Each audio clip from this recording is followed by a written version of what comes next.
looking to actually maybe participate in any form of trading that we have today. Okay, so now there are some questions that you have, and I'd like to run through some of them that I actually have seen. Okay, so there is no newsletter this week, and there also won't be any tutoring notifications because Miriam has actually posted thing.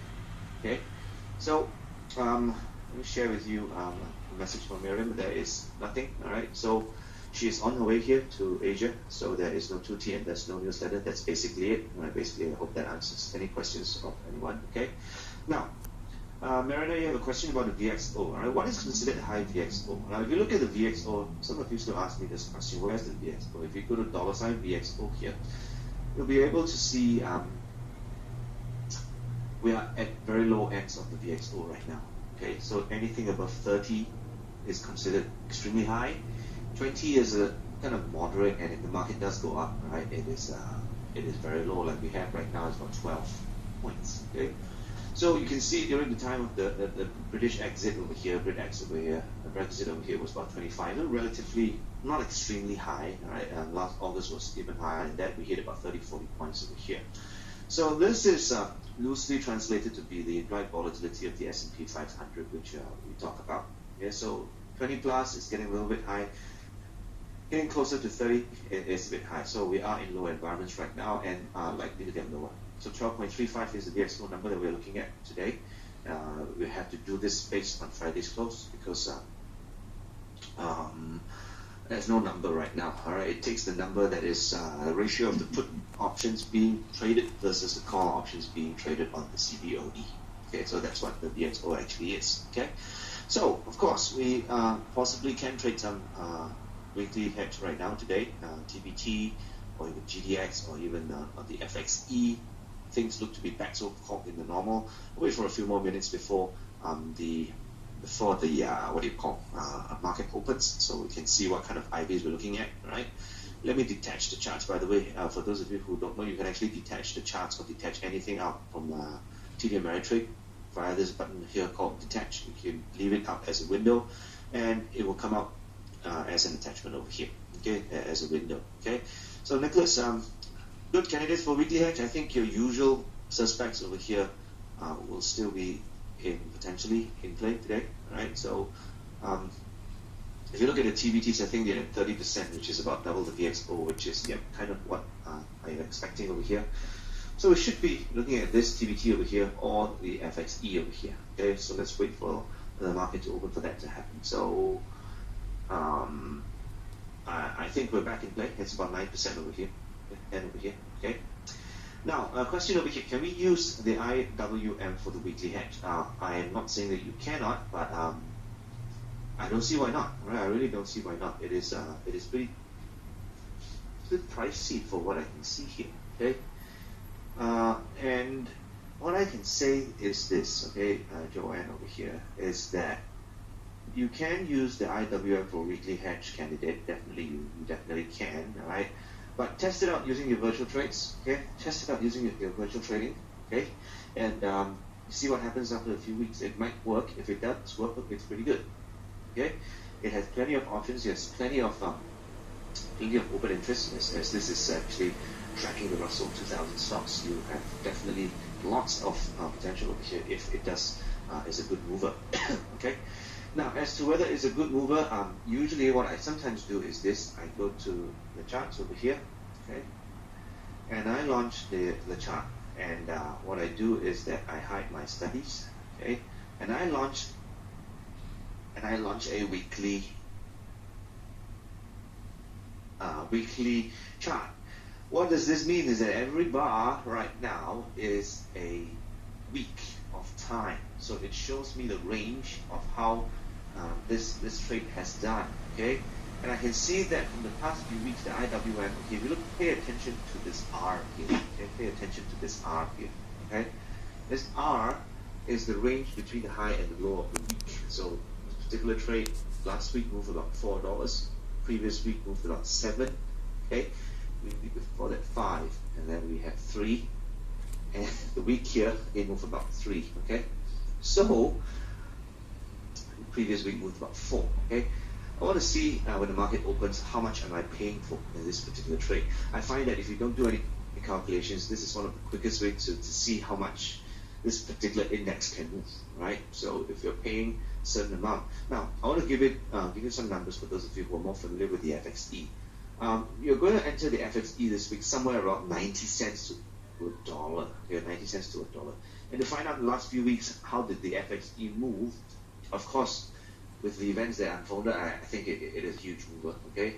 So last week it moved about $1.26, all right? And the previous week it moved $1.82, of course, before that 3. Now, I am particularly concerned about this number over here. I should be if it is a long week, but it's a short week, so I can omit that. I can use that as a gauge. The previous week moved 182. The previous week moved 341. Paying attention to this R over here. This is the range of the bar. So these are the weekly moves of the FXE. If I'm paying about 90 cents here, as you can see, 90 to a dollar over here. Sorry about that. About 108. I'm looking at pretty good numbers over here. If I can get in at 90 cents, I want to be out maybe about 20 cents, $1.10, and I should be out of that trade. So this is one of the things that you can observe for a very, very quick indicative move of the last few weeks over here. Okay.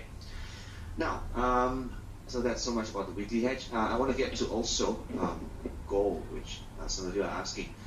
Gold's trade, you can potentially hold on all the way until the end of the month, so I would suggest that you don't need to get out because you are on the options that are expiring on the 29th of July.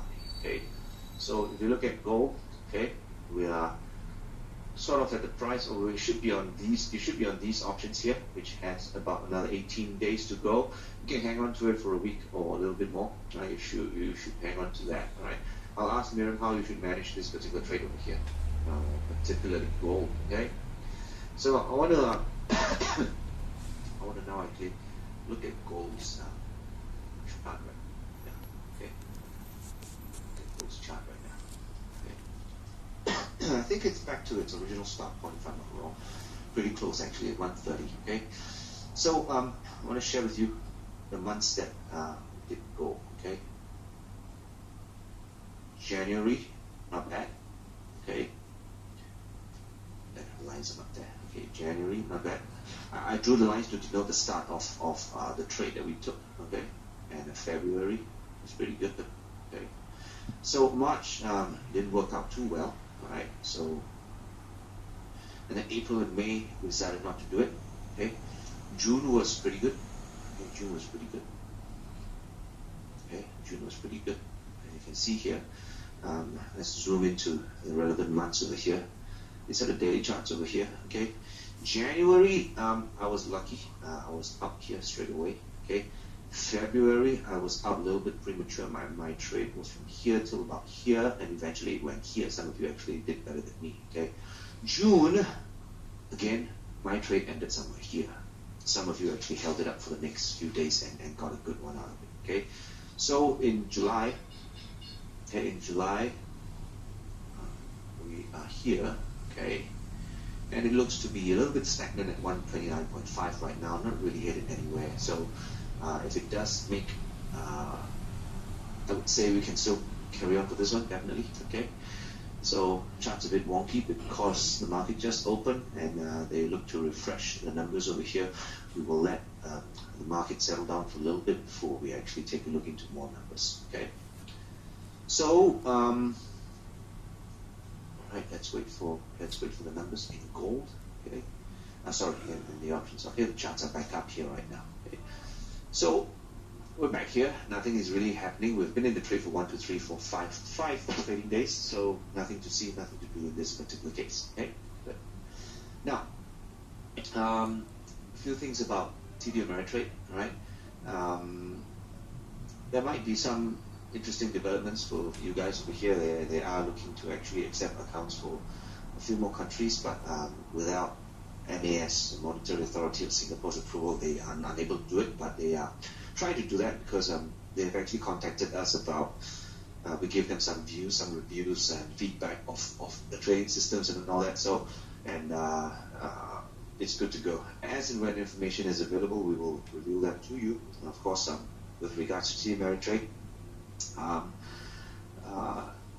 If you are from Malaysia, still a lot of people asking me this question: should you sign up with tdameritrade.com or .com.sg. If you've already signed up with the US side, I would suggest you sign up another account with .sg because you can get approved much quicker and you will get your accounts much quicker.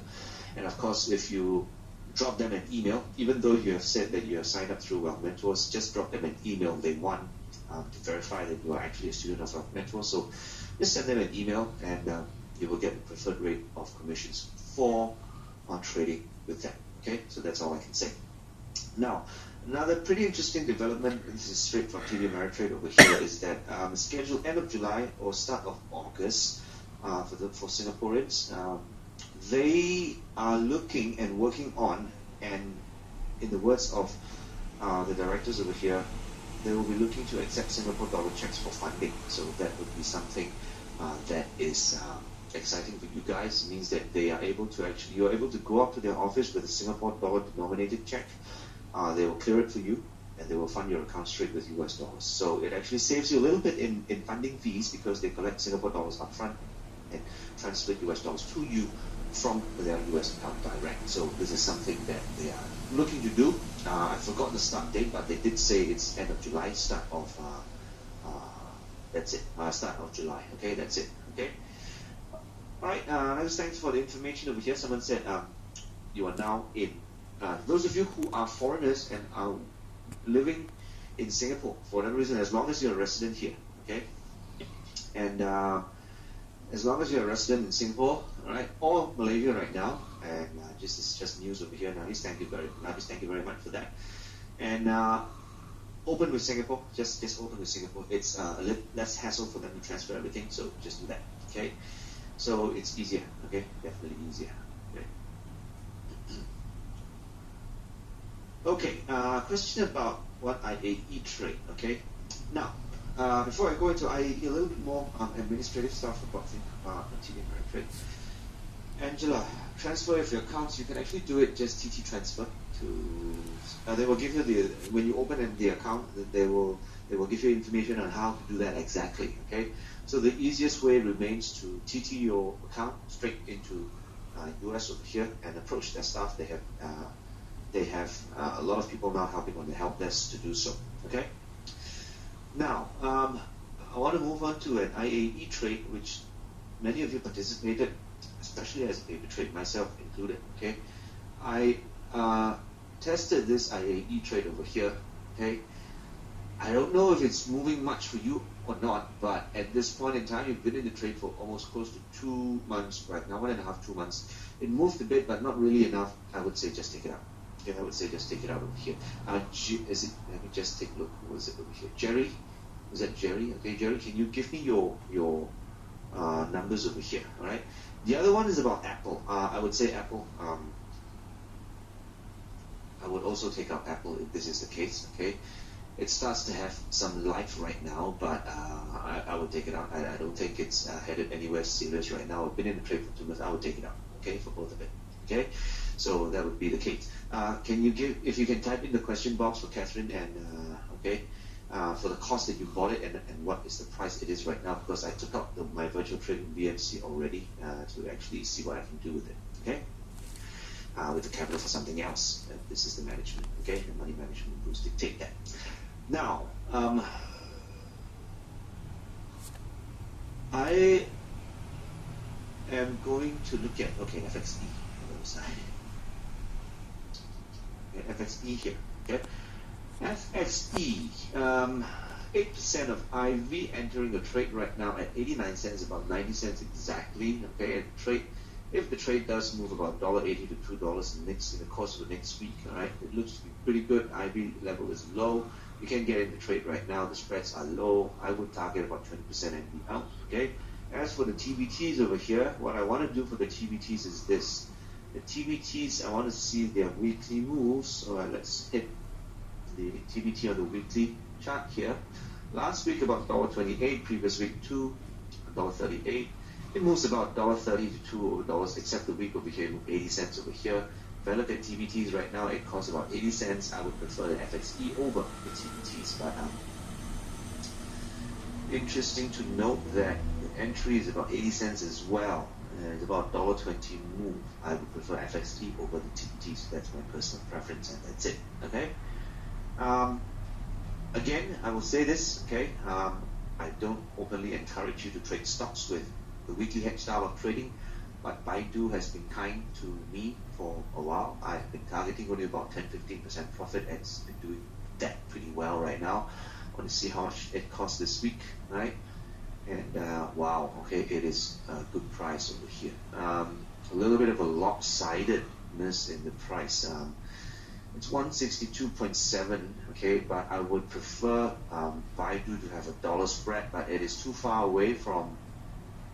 Oh, it's 162.5. It's going to cost you about $5 right now. It's a little bit pricey for what I'd like it to be. All right, I would prefer it to be about under $4. So just paper trade this for yourself, and I'm not going to actually touch this week. I prefer the FXT and the TPT. Okay, that's all I'm going to say.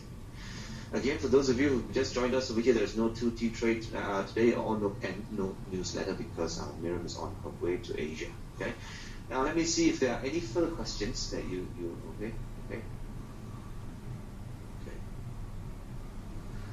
okay, Jerry, get out of VMC. I'm not going to stay for a while. The move has been made, so I'm going to be out. Okay. For those of you who want a VMC trade, okay, I'm going to be out. Okay. Let's run some numbers for the FXE. Okay. Now, I guess I think the FXE I don't need to run any numbers. The numbers do look pretty good. I think it should be about a region of about $1.50, $1.60. That's it. Okay. Now, some of you are asking me some ticker symbols that you've seen before, but never really tried. Okay, you can try it anyway. I'm going to do some paper trades on this. Okay, this is the energy. This is an energy fund. Okay, and what I'm going to do is to give you a quick way of doing it over here. Let's look at XLE here right now. Okay, let's look at XLE. Now, this is a weekly trade of the XLE. I would say straight away, I don't think this might be a. Okay, let's see this. It moves about $1.70. The smallest move the past few weeks, about $2-3 sometimes, right? And it's going to cost you about $1.20 to trade this. Now, I am going to give you a hint over here. For this particular trade here, I would actually do a triangle on this particular trade with one level out of the money here and one level out of the money here. Okay, I'm going to show you how to do it. Okay, I've already preset the buy custom with strangle entry exit over here. Okay, and it's going to cost me $1. So I'm going to move this slider to $1 over here, and I'm going to put a target price. Let's say we can give me $1.20 this week. Okay, so this is an XLE trade. Looks